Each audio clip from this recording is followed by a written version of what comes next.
7, 6, 5, 4, 3, 2, 1. You crazy mother.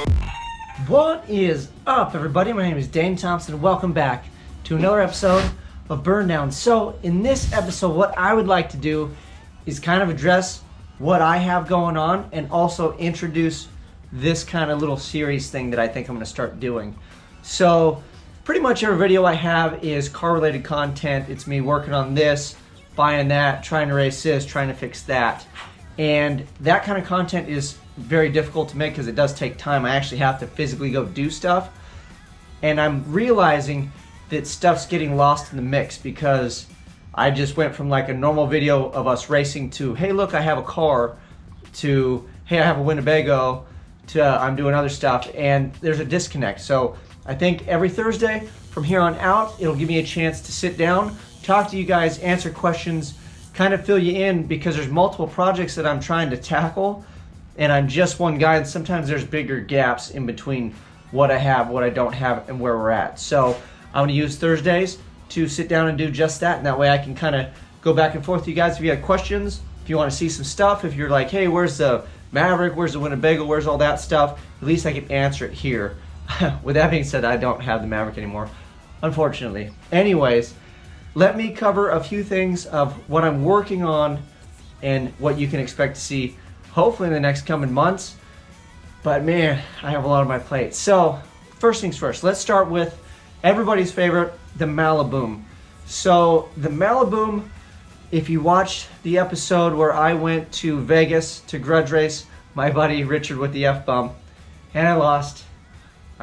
Anyways, enough about the losing portion of it. Torque converter made a bunch of glitter, and I pumped that into the transmission and had nothing but issues. So I ended up borrowing a transmission just to make the event. Well, I still have said borrowed transmission in my car because we got back and then life happens, and I had the July 6th event. So I talked to my buddy, I said, let me just leave it in there till July 6th, and then I'll pull it out after we're done, and I will get on my Power Glide. So he was gracious enough to let me use that, so thank you very much, man, for letting me use it for an extended period of time. We need to get that thing out because I do have a Power Glide. I showed all of the pieces and parts.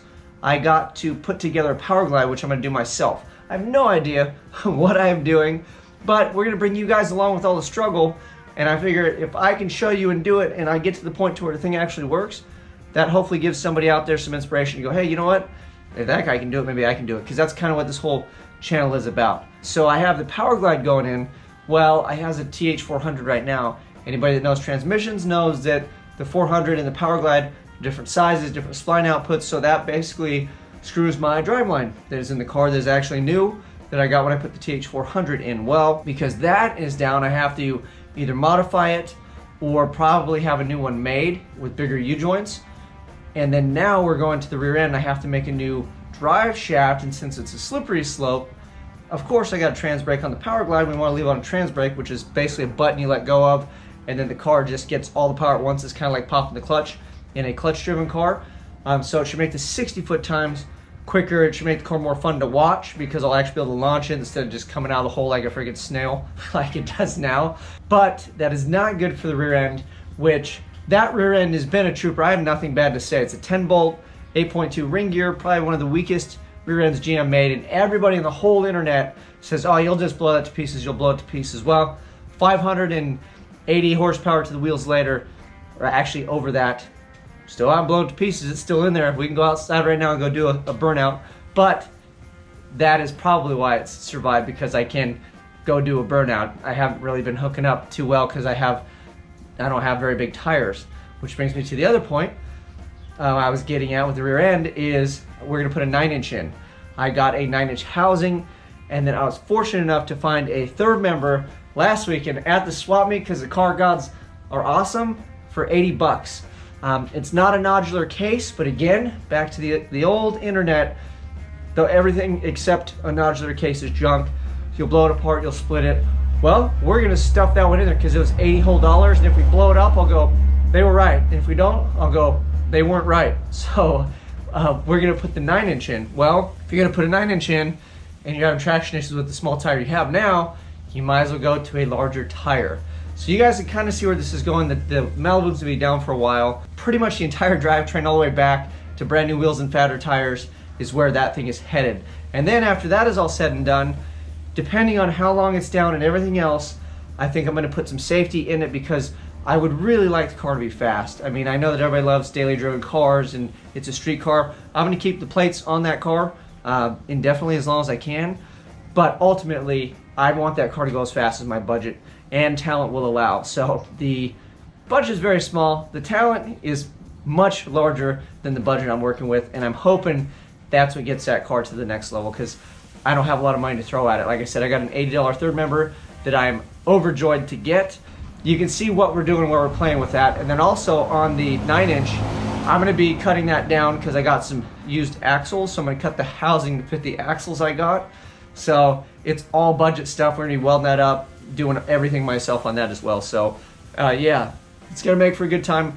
A lot of work to be done on the Malibu, which means it's gonna be down for a while. And I know it's everybody's favorite, but I have some other projects in the works too, and we're gonna kind of bounce back and forth on those. And I think I might do like different days for different projects. So that way you guys know on this day it's gonna be Malibu coverage, on this day it's gonna be Winnebago, on this day it's whatever else. So that way you can just show up on Tuesday or show up on Wednesday or show up on Thursday and get what you're expecting to see. So if you guys think that's a good idea, let me know. Speaking of the Twinnebago, it's been 3 weeks since I bought that thing. I wanna say almost 4, going on 4 weeks. I bought it, we had the holiday weekend with the 4th of July, so that kind of messed me up for towing. And then honestly, I've been paying bills and doing everything else. It was a real unexpected purchase. It popped up and I knew that it was cheap and I had to have it. Well, I had just bought the flatbed trailer, which pretty much drained my account. And then that popped up, which just completely killed me. Anyways, I finally got to the point to where I can get that thing moved. So I have a guy lined up. We're shooting for this Saturday. I'll bring you guys along because I'm really excited. I was just gonna send the driver up there to just go get it. But I've waited so long and I just want to see the thing again, depending on what I got going. I may take a trip up there and hang out while he's loaded and everything and just cover it, and then when it drives home and all that fun stuff, because it's like my new giant baby of a RV. Maybe we'll have to give it a hug when it shows up. Anyway, enough daydreaming. That thing's getting towed this weekend, and then we can go more in depth and then the plan on that. But real quick on that, it's going to be a twin turbo 6-liter LS motor. That's why we named it the Twinnebago. And then I already have an axle package swap lined up for it because it has a big wide-5 pattern and split wheels. I'm gonna go ahead and swap axles with, I have a 93 1-ton dually 2-wheel drive. It'll just be the straight solid axle front, it'll be a Dana 70 rear, disc brakes up front, and then I'll just change all the braking and configuration. So I will get more modern brakes. They're 93, but at least it's a disc. We'll have the 1-ton axles and everything underneath it, so it should hold the weight of the vehicle. Dana 70, which is fine. It'll give me a taller gear, so hopefully it's a little more freeway friendly, but I still would like to go with the 480 if I can afford one, because that will probably save all the money in gas when I actually drive it over a TH400. So anyway, lots of numbers. That's the plan with the Twinnebago. As far as dates go for the Malibu and the Twinnebago to actually be viable and usable, so we can start actually going out places and putting them in videos and doing stuff other than just wrenching on crap, I'm looking at bringing the Malibu back online before Zip Tie 2020, which is the beginning of next year. They usually run it January, end of January, in Arizona. I think it was Tucson. So I went one other time, I missed last year, so we're trying to get that thing done and rolling so I can drag it out and hopefully do a little bit better against my buddy Richard. He said that he would race me again, and if his car's running properly, hopefully mine's running properly, but you know me, last minute I'm probably gonna be thrashing on it right before I drag it all the way out there, but as long as I have fun, the car makes it. So that is the deadline for the Malibu, is Zip Tie 2020, and the deadline for the Winnebago, or the Twinnebago, is gonna be LS Fest next year. I'd like to roll that thing to LS Fest, hopefully have the Malibu in tow, and then bring that bad boy in as a package deal and have some fun and tear it up at LS Fest next year. So those are my 2 goals with that, so you can see the channel's gonna kind of die as far as those things are concerned, except for wrenching on it and working on it. Okay, so as far as other projects go, I have the Magnum that you guys saw me acquire. I had my friend's brother went to trade it in and they wouldn't give him money. So that's how I ended up with the car for essentially free, because he was like, I'll just give it to somebody I know and you can do whatever you want with it. Well, of course, we want to take the windows and glass and all the stuff out and go race it in circles. right? That's what you do with a free car, but the car doesn't run. I don't have a very large budget. I figured if it was simple enough to fix, I'm gonna try a couple more things on it because I'd really like to race it, and basically we're just gonna do minimal stuff to it and take it to the last race at Paris this year. But if I can't get it running reasonably cheap, I really don't want to throw like O2 sensors or fuel pumps or anything dumb at that car because it's really not worth it. It was a free car, but if I'm dumping money into it and time, it's taking away from the Malibu and the Twinnebago, which are really my priorities because that's kind of my bread and butter. I like drag racing, and then the Twinnebago, yeah, it's fun, but we are actually gonna use it as a family, so it's really nice to have an RV at the races or any sort of event. So those are really my priority. The Magnum is just to pacify the racing and like to get some sort of action on the channel and for me so I can get behind the wheel. But ultimately, I'm not gonna waste any money on it because I really don't have a budget to fix it. So if I can't literally fix it for pretty much nothing, at least well enough to go smash it, I'm just gonna off it, we'll terminate it, and I'll let you guys know, I'll keep you posted. So a couple more things to try on it before we call it quits because goodies never say die. As far as other stuff, I just wrapped up a quick paint job for Hoonigan on a yellow G35 that they ended up putting a supercharger on and some other stuff, and then of course they parked it like 2 episodes later after I painted it and they finished it. But I finished that up, and then I finished up a helmet for my friend Tristan England, who drives the Earthshaker monster truck. So I sent that off, and as a matter of fact, that will show up tomorrow. So I haven't even seen his response. He still hasn't seen it. That thing's been in transit for the last few days. So that is pretty cool. And then other than that, I have a couple little side jobs and things to wrap up. But for the most part, we're pretty busy. I got a bubble top I'm doing.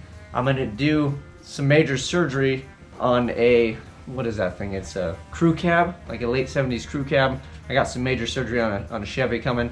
And then possibly like a Mustang paint job. And then there's some guy with a gasser that lives in town that I guess has like some phenomenal over-the-top gasser. Supposedly he's supposed to come over and talk to me. It's not John's gasser either. This is like some other guy, I guess, that has one too. But also, I guess, probably talk to John too at some point about doing his. So as you can see, lots of main stuff. So I mean, I do all of these things, and then all this stuff is extra. Which brings me to one last point. A lot of people ask, because they want to see like the how-to, they like to kind of see what you're actually working on. But on this channel, it's supposed to be an entertainment channel, and the reason I separated this from what I do every day, because when I very first started, I was gonna like vlog what I do every day in the garage. The reason I separated is to make this more fun. So I try to cover stuff that I just really enjoy, that's extracurricular, because if I covered everyday work stuff, then this would become work as well. That doesn't mean I can't do some how-to videos and stuff, because there's been people asking for those. So maybe at some point when I get a car, I get something in on like a good how-to. I can outline that and show you guys some tips or pointers on how to do stuff, or at least how I do it. Again, there's probably a billion how-to videos. Even maybe I can explain it a little differently than somebody else, or at least show you my spin or take on it, because it's stuff that I do all the time. We'll see how those come and go. I do have a couple up. I get a lot of good response from them. I just don't want to get locked into doing how-to videos and teaching every day, because I just want to go screw around and have fun. And then ultimately, what I'd like to do is just work on my stuff every day and go take that out and beat it up and break it and have fun with you guys pretty much every day is the goal. But we're going to be up to 3 videos a week, which is a lot, because I shoot, edit, everything myself. I still have a full-time, full-on regular job, side work, and I have a family. So I really enjoy making these. That's why I want to separate regular work with these so we can keep it entertaining and fun. And I feel as long as I'm having fun doing it, you guys are going to have fun coming along for the journey, hanging out with me. That is pretty much the gist of it. So I've got a handful of parts for the Malibu. We got the Twinnebago coming really soon. We're going to mess with the Magnum, hopefully get that running. If not, we will terminate it, but I'll let you guys know so it just doesn't disappear like the Maverick. Speaking of which, if anybody on here is wondering what happened, I got rid of my trailer, my Maverick, a bunch of stuff, because we were going to move to Florida. I have family out there, and I had the house sold in like 2 weeks, and then it fell through, and then everything after that, I just couldn't get it done. We missed the market, so we are sticking around California for at least, probably a few more years at least. That's it. I hope I answered some questions. If you guys have any other questions, if you'd like to see me sit and talk about some particular subject or particular vehicle or anything you guys want to kind of know, Thursdays are going to be the days where I sit and we just talk. And you can leave all the comments and everything you want, what you'd like to see more of, all that stuff. What my favorite food is, who knows, whatever you guys come up with, leave in the comment section, and we will address it. What I can do is I can start writing down some of these comments. So come next Thursday, I'll answer the comments from this video on next week's video. So you guys, I hope you have a good one. I hope you have a good rest of the weekend. I got lots of things to hopefully film and do, and then bring it back to you come next Tuesday. You guys, keep it locked. Go tell somebody. Go tell your local roller skate ring person. Go. They don't even have those anymore. Go tell somebody at the dog park. Go tell your groomer. Go tell your veterinarian. The BurnDown is here. You need to go watch it. Leave me some questions. Leave me some comments. I will do my best to answer it. That is it. I'm out.